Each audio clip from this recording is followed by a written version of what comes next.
Pertempuran 5 hari di Semarang pada tanggal 1 Maret 1942 pada saat pertama kalinya Jepang mendarat di Pulau Jawa.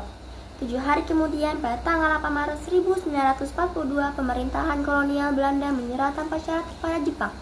Maka sejak saat itu Indonesia dijajah oleh Jepang selama 3 tahun. Masa penjajahan akhirnya Jepang menyerah kepada Sekutu. Setelah diletakkannya bom atom oleh Amerika Serikat pada tanggal 6 dan 9 Agustus 1945 di kota Hiroshima dan Nagasaki.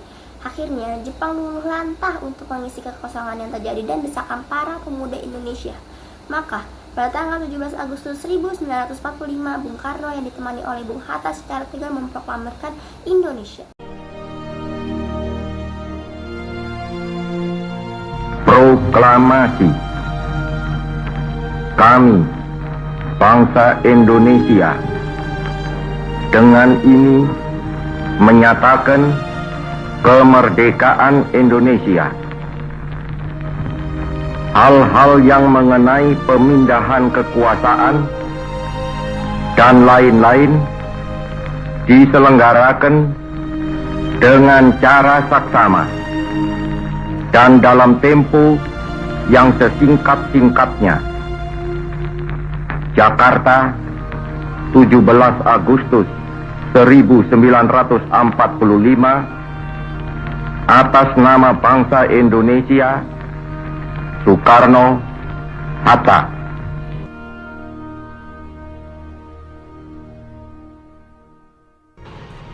Merdeka, merdeka, merdeka. Baru saja aku dengar di radio kalau Bung Karno telah memproklamasikan kemerdekaan negara kita. Apa? Aku tidak percaya. Ya, karena Jepang telah menyerah kepada Sekutu dan kita harus mengumpulkan masyarakat Indonesia untuk mengambil hak kita. Kita harus menceritakannya kepada rakyat Indonesia yang lain. Baiklah, lusa kita akan mengumpulkan rakyat Indonesia dan berkumpul lagi di tempat ini. Kita akan mengusir rakyat Jepang dan merebut kemerdekaan kita. Merdeka! Merdeka!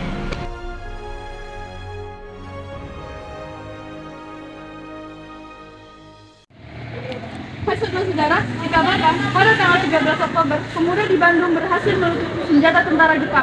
Kalau begitu, kita harus mengambil tindakan tegas dengan cara melucuti senjata tentara Jepang. Tetapi, kita harus memberitahukan hal ini terlebih dahulu kepada Gubernur Wonosobo. Maka kita memberitahukan kepadanya agar kita lebih baik. Betul itu. Kenapa kita berlama-lama? Kita harus bergerak malam ini juga. Kalau begitu kita harus kita sebagai waktu dari pemerintahan. Saudara-saudara, setuju. Pak, baru saya dengar bahwa pemuda Bandung telah mencuri senjata tentara Jepang. Apakah kita sebagai pemuda Semarang juga harus melakukan apa? Tunggu dulu, apakah tidak ada cara lain selain pertempuran darah? Kita juga tidak ingin banyak melakukan korban berjatuhan lagi.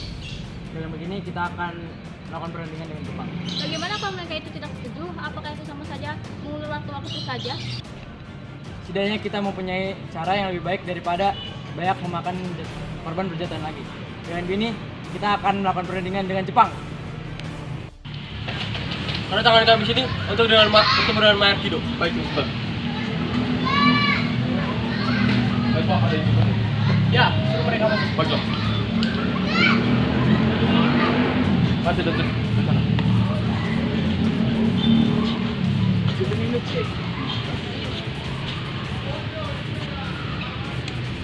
Mungkin leborosan, ada keperluan apa dengan Ya, harus ada banyak.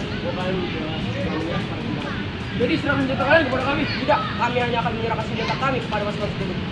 Jadi Pak, tidak ada gunanya kalian berdiri dengan mereka. Mari pergi Pak. Mereka hanya ingin menyerahkan senjata mereka kepada tentara sekutu. Jadi kita juga boleh bergerak secara cepat. Tapi kita juga tidak boleh tinggal diam. Negara kita sudah merdeka. Sudah seharusnya kita secepatnya untuk bergerak.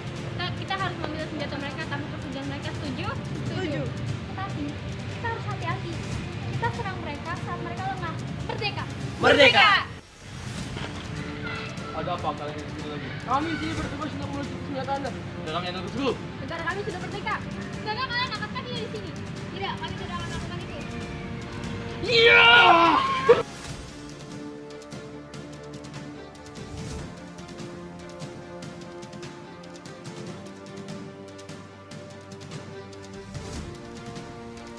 Cerita berpindah ke seorang rakyat Semarang yang sedang diserang oleh tentara Jepang. Dia berhasil melarikan diri dan melaporkan apa yang dia alami ke rakyat Semarang yang lain.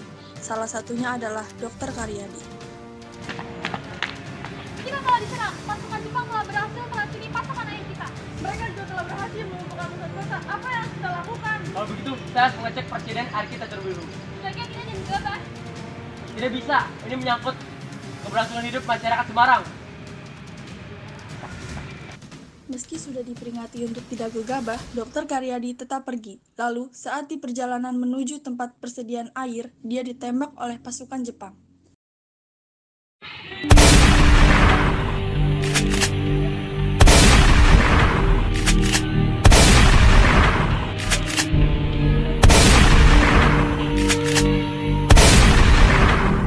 Keesokan harinya, secara tiba-tiba tentara Jepang melancarkan serangan dari dua jurusan dengan tembakan tangki danto, melemparkan dan senapan mesin yang gencar. Diperkirakan yang menyerang berjumlah 400 orang. Setelah memberikan perlawanan selama setengah jam, rakyat Indonesia akhirnya menyadari markasnya tak mungkin dapat dipertahankan lagi. Dan untuk menghindari tentara Jepang, rakyat Indonesia mengundurkan diri.